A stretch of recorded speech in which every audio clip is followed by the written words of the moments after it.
Hey everybody, Monique here with Complete Transformations Dog Training. I just wanted to show you a few quick little snippets that I've taken over the course of this past week to show you how we start dogs into our training program.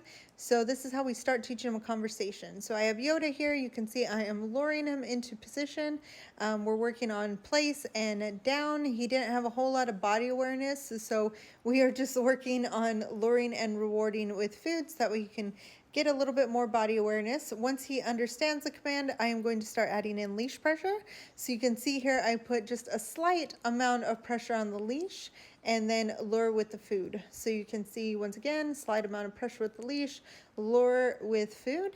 And then what you're going to see here, you need a little help with his rear end, but what you're going to see here next is he's actually starting to have an understanding of it and goes to actually give a down on his own and is also doing giving to lighter leash pressure as well. So once we have that leash pressure, little Obi here actually is doing actually working on the e-collar a little bit further along. So typically what we do is we'll actually do the e-collar pressure over the leash pressure, so that way our dogs understand that what the e-collar pressure is and what it means.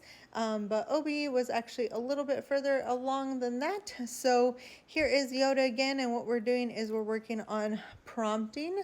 So what that means is he has a general understanding of the commands with the e-collar, and I'm just giving it a small tap with every command given at a really low level, and I can use that leash pressure as a backup reminder if needed.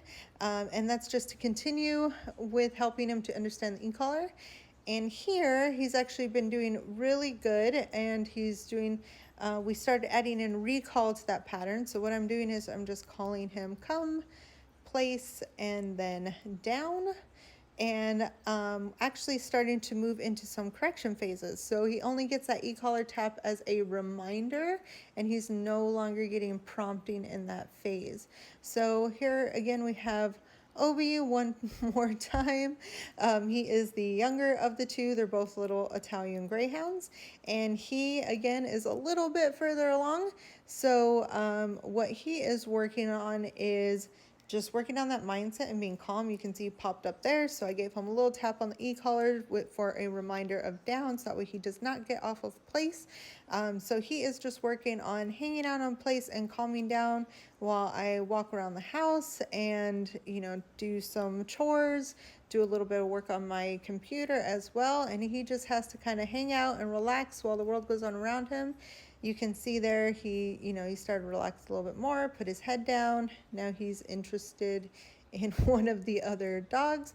But I hope that gives you a quick, good little insight as to how we start off our training program.